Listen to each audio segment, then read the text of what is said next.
ایک اور حدیث پاک، رسول پاک علیہ الصلوۃ والسلام فرماتے ہیں من عال جاریتین حتی تبلغا، جس آدمی نے 2 بیٹیوں کی پرورش کر دی، جس کو اللہ نے 2 بیٹیاں دے دیں، ان کو بوجھ نہیں سمجھا، ان کو مصیبت نہیں سمجھا، ان کی پیدائش پر اپنی پیشانی میں بل نہیں ڈالے، ان کی پیدائش پر کسی قسم کی پریشانی کا اظہار نہیں کیا، اللہ کی نعمت سمجھا اور ان کی پرورش کی یہاں تک کہ وہ جوان ہو گئیں۔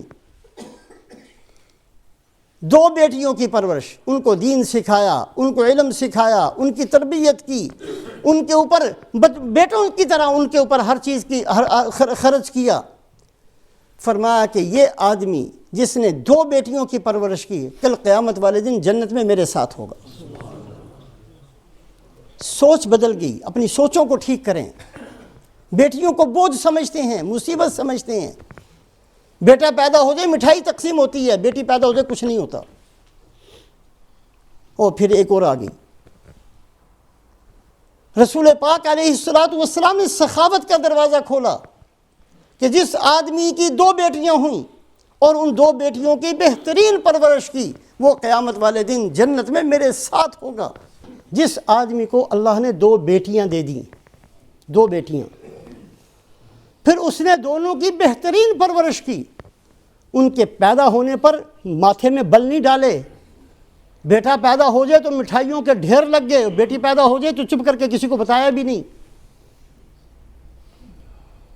حالانکہ بیٹیوں میں سے کیسی کیسی عورتیں ہوئی ہیں دنیا کے اندر، حضرت رابعہ بصریہ جیسی بھی تو ہوئی ہیں، وہ بھی تو لڑکیاں تھیں، حضرت مریم بھی تو لڑکی تھی۔ لڑکا نے کیا کرنا ہمیں کیا پتا، اللہ کی نعمت ہے۔ من عال جاریتین حتی تبلغا، جس آدمی نے 2 بیٹیوں کی پرورش کی، ان کی پیدائش پر خوشی کا اظہار کیا، پھر ان کی پرورش کی، ان پر اپنی جان مال کو خرچ کرتا رہا یہاں تک کہ وہ بالغ ہو گئیں، اپنے گھر کی ہو گئیں، جس آدمی نے یہ کام کیا اللہ کی رضا کے لیے، وہ آدمی میرے ساتھ جنت میں ان 2 انگلیوں کی طرح ہوگا۔ اللہ کسی کو بیٹیاں دے دے، نعمت ہے، اللہ کا احسان سمجھنا چاہیے، جنت کمانے کا موقع ہے۔ فرمایا من عال جاریتین حتی تبلغا جاء یوم القیامہ انا وہو فی الجنت کہاتین، جس نے 2 بچیوں کی پرورش کی، اپنی بچیاں ہوں یا بھانجیاں بھتیجیاں کوئی بھی ہوں، 2 بچیاں پالی۔ زمانہ جاہلیت کے اندر بچیوں کو زندہ درگور کر دیتے تھے، گاڑ دیا کرتے تھے۔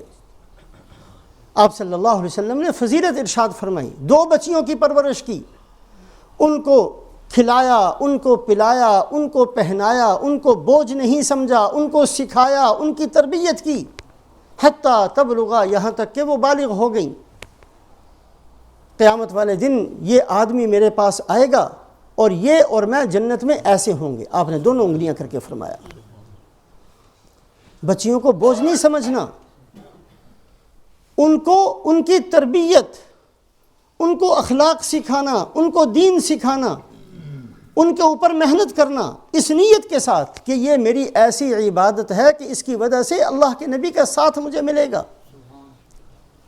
آپ صلی اللہ علیہ وسلم کی خدمت میں ایک صحابی آئے، یا رسول اللہ میری چھوٹی بچی پیدا ہوئی، میں نے ارادہ کیا کہ اس کو میں نے گاڑ دینا ہے، وہ بڑی ہو گئی، وہ مجھ سے بڑی مانوس تھی، لیکن پھر بھی میں نے اس کو گاڑ دیا۔ آنکھوں سے آنسو جاری ہو گئے آپ صلی اللہ علیہ وسلم کے، یا رسول اللہ میرا کیا بنے گا؟ فرمایا الاسلام یہدم ما کان قبلہ، مسلمان آج ہوئے ہو جو پہلے کر چکے ہو اللہ نے معاف کر دیا۔ ایک آئے، یا رسول اللہ میں نے 8 بچیاں زندہ اپنے ہاتھوں سے گاڑی ہیں، 8 بیٹیوں کو گاڑ چکا ہوں۔ آپ صلی اللہ علیہ وسلم روتے ہوئے فرماتے ہیں الاسلام یہدم ما کان قبلہ، اللہ نے اصول دے دیا، جو مسلمان ہوا وہ اسلام سے پہلے کے گناہ معاف۔ حضرت زید ابن عمر ابن نفیل دادا ہیں حضرت عمر رضی اللہ تعالیٰ عنہ کے۔ حضرت عمر رضی اللہ تعالیٰ عنہ کے باپ کا نام خطاب، ان کے باپ کا نام نفیل، اور حضرت زید ان کے باپ کا نام عمر اور ان کے باپ کا نام نفیل۔ نفیل کے پوتے، ایک پوتے حضرت عمر ہیں اور ایک پوتے حضرت زید رضی اللہ تعالیٰ عنہ ہیں۔ دونوں بہت نمایاں، حضرت عمر رضی اللہ تعالیٰ عنہ نمایاں مقام اللہ نے دیا، اور حضرت زید ان کو بھی اللہ نے بڑا مقام نمایاں عطا فرمایا۔ زمانہ جاہلیت کے اندر آپ صلی اللہ علیہ وسلم کی نبوت سے پہلے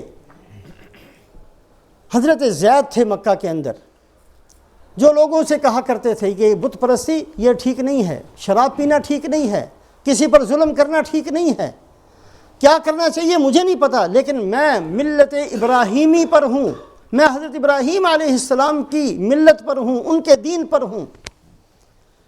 حق کی تلاش کے اندر شام کا، دمشق کا، عراق کا سفر کیا۔ انہوں نے کہا کہ آخری نبی کی پیدائش کا وقت بالکل قریب ہے، مکہ واپس چلے جاؤ، واپس مکہ آگے۔ آپ صلی اللہ علیہ وسلم کی نبوت سے پہلے ہی ان کا انتقال ہو گیا۔ آپ نے فرمایا کہ قیامت والے دن اللہ پاک ان کو پوری امت کا اجر و ثواب دے کر ان کا حشر فرمائیں گے۔ یہ حضرت زید زمانہ جاہلیت ہے، ایسا معاشرہ ہے کہ بیٹیوں کو زندہ گاڑ دیتے ہیں۔ ان کی عادت یہ تھی، پتہ چلتا کہ فلاں گھر کے اندر بیٹی پیدا ہوئی، جا کر دروازہ کھٹکھٹاتے، بھائی بیٹی پیدا ہوئی ہے، اس کو گاڑنا نہیں، یہ مجھے دے دو۔ یہی ہے نا کہ اس کو تم رکھنا نہیں چاہتے، آج سے اس کو میری بیٹی بنا کر مجھے دے دو۔ منت خوشامد کر کے ہر ایک کی بیٹی مانگ لیا کرتے، پھر اس کی پرورش کرتے۔ بہت ساری بیٹیوں کو، کافل البنات ان کا لقب ہے، بیٹیوں کو پالنے والے، ہر گھر سے جا کر بیٹی مانگ لی کہ میں آپ کی بیٹی، یہ میری بیٹی ہے، میں اس کو کھلاؤں گا بھی، پلاؤں گا بھی، رکھوں گا بھی، پڑھاؤں گا بھی، آداب بھی سکھاؤں گا۔ جب یہ بڑی ہو جائے گی اگر تمہارا دل چاہے گا تو واپس لے لینا، ورنہ جیسے میری بیٹی ہے اسی طریقے سے میں اس کا گھر آباد کروں گا۔